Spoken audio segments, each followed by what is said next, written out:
Good afternoon, ladies and gentlemen of YouTube. Your resident Darth Despondo set your service. Ready to give you some more commentary on my personal philosophy and observations.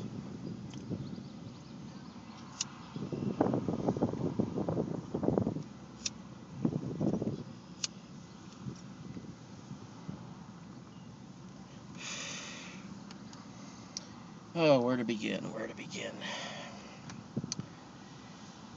Well, as I've talked about before, religion encourages people to stop thinking.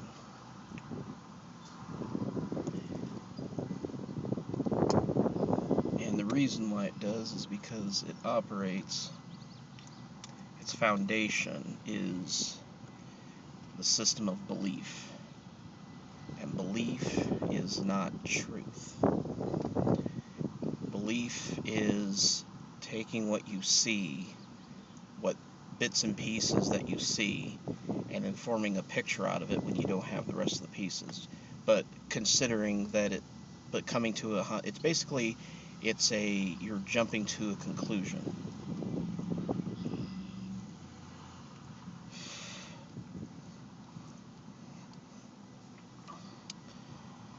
Now,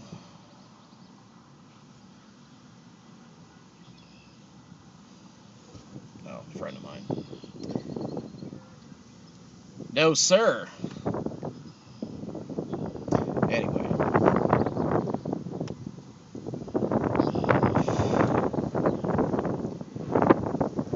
One problem that I've had recently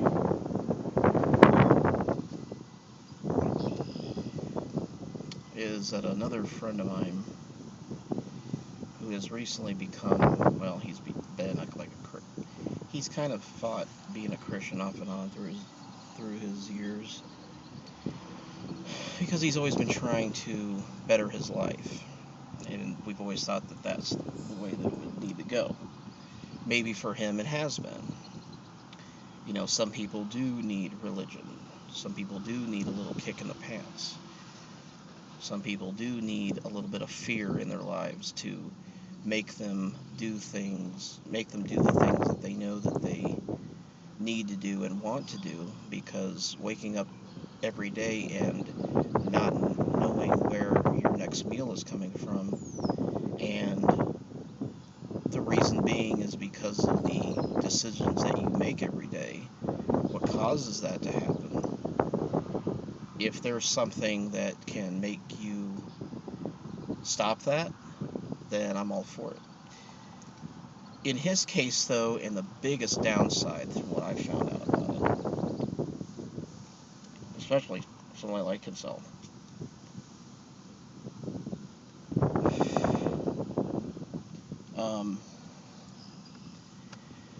the people who actually need religion to better their lives, if it's, something like Christianity, that with all the good aspects that are in it that help people, and the problem is that they already have a weak mind to begin with. It's a weak mind that got them there in the first place. Okay? So now they find religion, they find spirituality, a so-called relationship with God, and that inspires them, and that makes them have a sense of greater purpose now.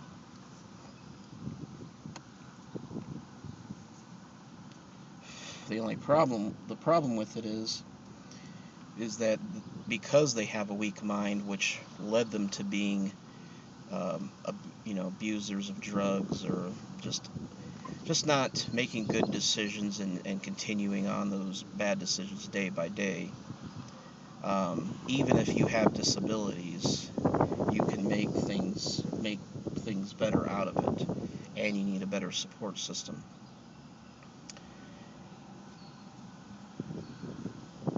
what's happening is that, yeah, it's kind of like, basically religion is kind of like mental steroids, mental slash spiritual steroids, whatever you want to insert there. If thinking of whatever your spirit is, your heart, okay? It's basically for these type of people who are spiritual slash mental weaklings.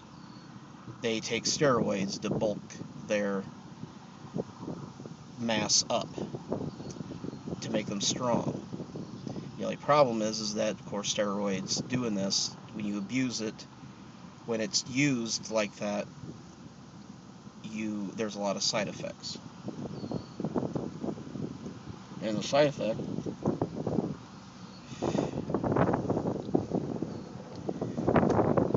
side effect is usually fanaticism, holier-than-thou attitudes, and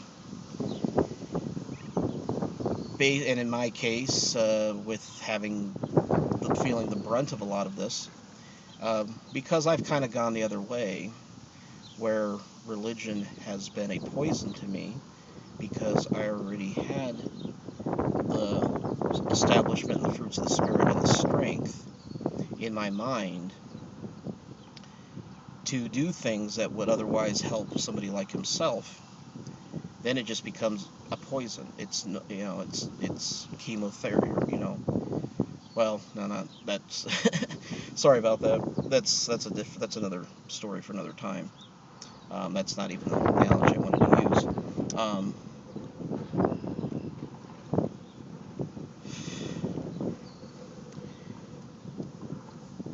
It's like taking medicine that, for me, that would help somebody who had a disease. Well, I guess, yeah, it'd be like taking chemotherapy for me when I wouldn't need it, and it would just do damage to me. Or taking a certain drug that, if they didn't have the affliction, it would kill them, but if they do, it saves them. There's many. If you watch House MD, they always talk about stuff like that.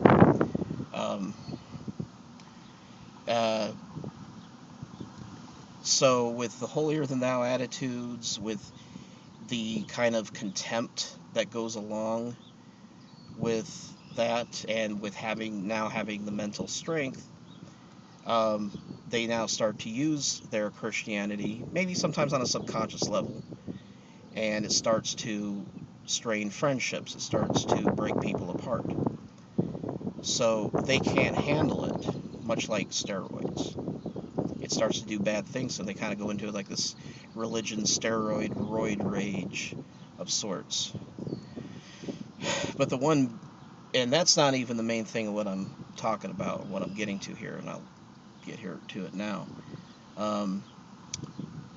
What happens is that if in our discussions, and if all of a sudden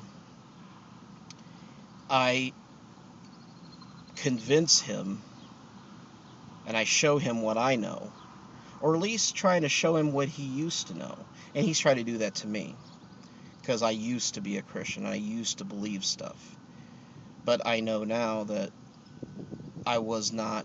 I know that, looking back on what I did believe, I knew that it was mainly hogwash, for which to use it for what I was using it for. I mean, it's fine if you're a Christian, you just kind of go along with whatever things, but never to use it, for fanatical purposes, like I probably would, and what I did do, and the way that my dad is. But if I was to somehow show him how a lot of religion and the concepts of God, the way that we know it, is bullshit,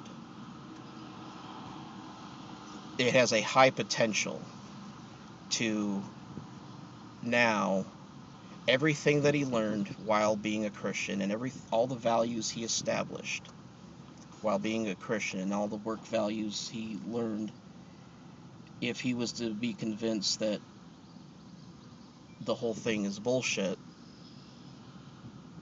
he would fall back to the way he was, just like that.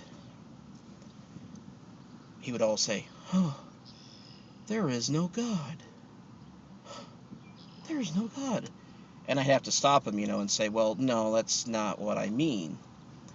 But that's where his mind would go, because that's how his mind works. It's so rooted. It's like there either is a God or there isn't a God. Well, that's not the case. And I don't believe that. I'm an agnostic, but I'm an atheist because my faith is lacking. Only because if God is there, we haven't experienced him, or if we have no way of showing or swearing by it. That's the biggest problem. It's like, it's only because when people say, well, hey, um, something great happened in my life, it must have been God. So then what people start to do, then they start looking at all the other things. It's like, oh, well, God saved me, and this happened. Well, and then the Bible says this and this and this, and it's like, well, this else must be true. So it's like, yeah, you're going to hell. You're going to hell. It's true because look what God did for me. Look what happened here, and this must be true too. So they link their experience to the superstition to solidify the further negative aspects of the superstition. So, with that in mind, but then when you sever that, or when you finally, if you can convince somebody, their mind is so weak that they can't think further like the way that I have. I didn't become what he used to be. I've never been what he used to be. And all of a sudden, everything that he learned and all those values, it's like, because now that he knows that that the biblical version of God is nothing but a fairy tale. Even if God is up there, what is attributed to him in that particular book cannot, even if it's true, you can't swear by that because there's nothing to back it up proof-wise. Because it's been wrong before. People have been wrong before. I've said it before, and I'll say it again. Even if the Bible's infallible, the men who read it and practice it and preach from it are not. And that is what God they create. They create their own God, because when they read the book, they create something that's not there, because it's their own creation when they speak that word. Because they're men who are speaking it. Because God himself is not coming down and doing anything about it. He's not, organizing it that way. Galileo, because for so long people believed that the earth was the center of the universe. Well, what did it take? What did it take for us to realize that that was not true? Galileo had to challenge the church. He had to challenge the belief system. He had to challenge it. And that's the only way that any of us are going to challenge any of the things that are left over now that are wrong, that the church and faith believe, is by doing what he did. Because God's not coming down and setting the record straight. Because as far as they're concerned, the Bible tells them what they already need to know. But what they used to know, how the scriptures that they read in there about saying that, well, this means that the earth is the center of the universe, the solar system. But you do that today, or any time, I guess, well, you're going to be labeled a heretic. But that's the biggest problem that I cannot stand with people who have weak minds in religion. Because like steroids or like anything, it's like a drug. It's like an addiction. Once the high is gone, then there's no lasting residual effects that are worth anything.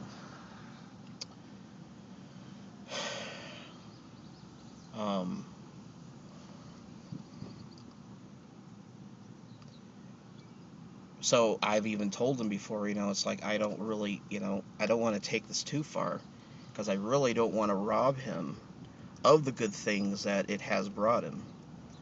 But at the same time, it's made him more of an asshole. Because this has helped spring-loaded him, to be great in the career that he's gotten. I mean, I'm guessing. I'm guessing, but I think even if it hasn't, he believes that it does. And I've told him, it's like, I don't want to convince you otherwise, because I'm afraid that you'll revert back to what you were. But at the same time, I'm taking the brunt of it, because he's become a very contemptible person in a lot of ways. I mean, he's not open-minded anymore. It's like he gets edgy anytime I talk about something, in the past that we liked, and it's like if it had any kind of connotation that might have been perceived as a little bit evil, I mean, he was a big Alice Cooper fan, and now he's not really wanting to listen to Alice Cooper. But Alice Cooper is a Christian, and Alice Cooper even explained, and he knows this, that I see doing this as showing people as a warning, but yet his superstition and his beliefs get in the way. So it's a double whammy. I don't know. It might be good for him, but it's not good for his friends like me.